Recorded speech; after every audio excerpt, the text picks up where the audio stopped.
Je vais vous raconter une histoire qui se passe sur le Causse du Quercy. Et c'est un plateau calcaire sur lequel souffle le vent d'Autan. C'est un vent qui rend fou.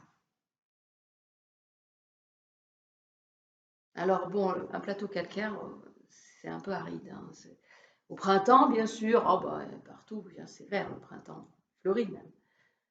Mais sinon, quelques arbustes. Il y a même des chênes. Ah ouais, mais alors les chênes, ils ont beau être centenaires, je vous garantis que c'est pas la forêt de Tronçais, hein. Ils, ils sont obligés de déployer des racines qui doivent traverser le calcaire, traverser les gouffres pour aller jusqu'aux rivières souterraines. Alors bon, au niveau animaux, des lézards, des insectes, les oiseaux qui mangent les insectes. Ah bah si, il y a les moutons. Ouais, il y a les moutons. Elles s'appellent des cosnardes. Bah oui, elles sont tout à fait adaptées aux causses, mais elles sont faciles à reconnaître parce qu'elles sont toutes noires autour des yeux, comme des lunettes. J'ai oublié. Depuis quelque temps, sur le Causse vit une oiselle. On ne sait pas d'où elle est arrivée. Petit oiseau gris. Si vous cherchez à voir l'oiselle, c'est facile. Elle passe sa vie à voler, planer, et le vent la prend, la fait tourner, la reprend, la refait tourner. Oui, ces deux-là se quittent jamais. Ils sont amoureux. Ah, vous savez ce que c'est, les amours, ça va, ça vient. Aujourd'hui, l'oiselle, elle boude. Pourtant, le vent, il est venu. Il lui dit, allez, viens, oiselle, allez, viens. Je vais avoir, j'ai plein d'idées on va faire des saltos, on va faire.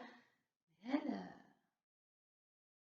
dit, oui, oui, oh, bah ça, oui, oui, oui. Tu vas me prendre, tu vas me faire un petit piqué, et puis, tu vas t'en aller. Bah, lui dit le vent, tu sais bien que je reviens tout le temps. Ah oui, ah bah ça tu vas revenir, ah bah oui, ah bah ça tu vas revenir, et hop, un petit salto, et hop, et tu vas passer. Et où tu vas, bah moi j'en sais rien. Et puis de toute façon, moi ce que je voudrais, c'est un amoureux qui soit fort, fort, fort, qui me prenne dans ses bras, que je m'y sente en sécurité, bien blotti, là. Et pas qu'il s'en aille tout de suite, tu vois. Et puis moi, je voudrais pouvoir, moi aussi, le prendre et le serrer dans mes bras. Il n'y a pas de raison, et pas que, stop, il est parti.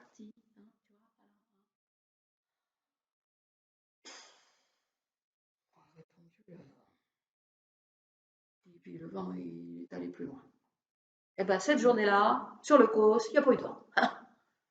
Enfin, de la journée, parce que quand le soleil n'a plus qu'été qu'un point jaune à l'horizon, on a vu un espèce de tourbillon bleu qui s'est mis à tourbillonner, à passer en mode bouleversement, rafale et tempête et ouragan et...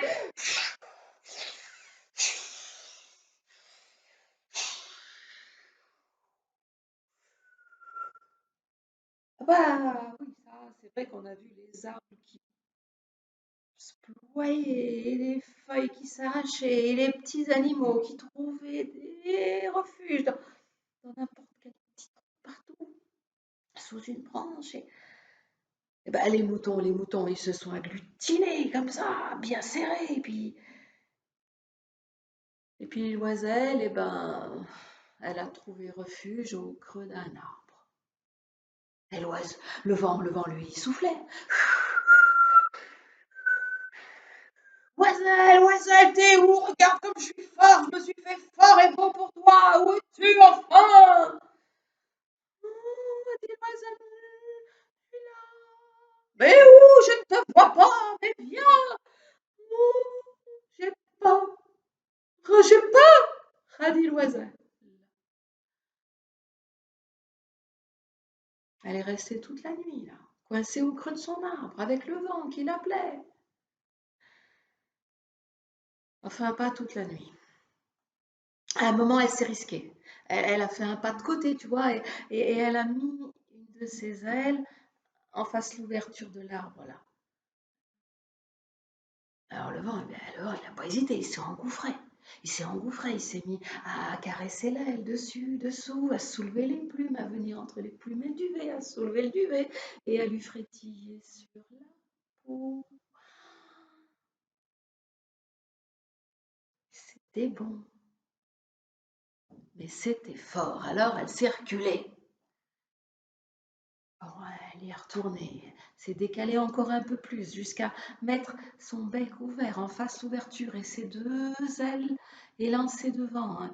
Alors le vent, il n'a pas hésité.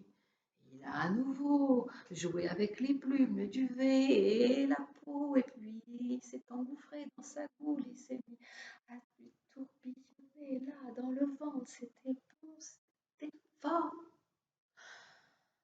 Alors, elle a reculé. Enfin, à la fin de la nuit. À la fin de la nuit, elle était tout corps dehors, juste accrochée au rebord de la branche, là. Et là, elle a étendu ses ailes et le vent s'est mis à lui tourbillonner autour. Et vas-y que je te soulève les plumes. Ah ben là, il s'est passé quelque chose que ni elle ni lui n'avaient envisagé.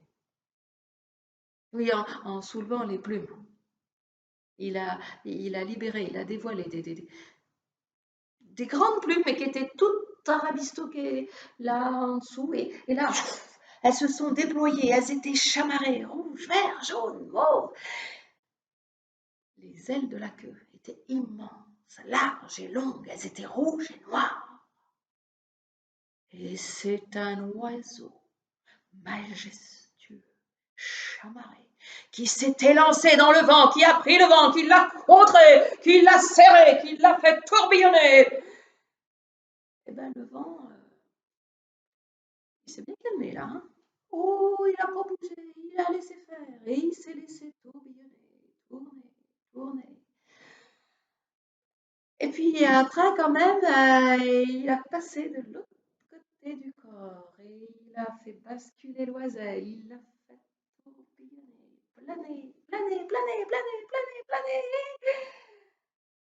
Sa tête a basculé en arrière à l'oiselle et elle s'est mise à chanter.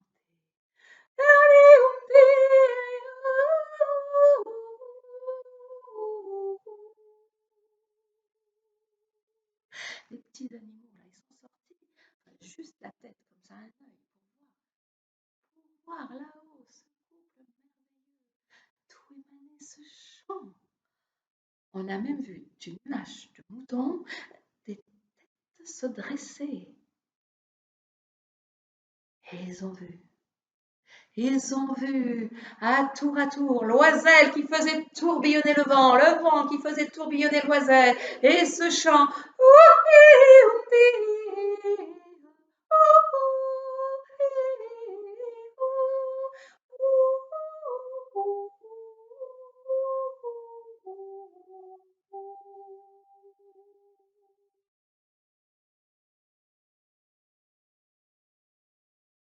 Personne ne les a vus disparaître.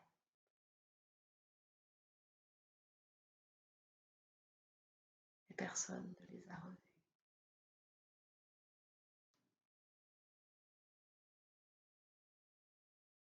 Où sont-ils? Dieu seul le sait.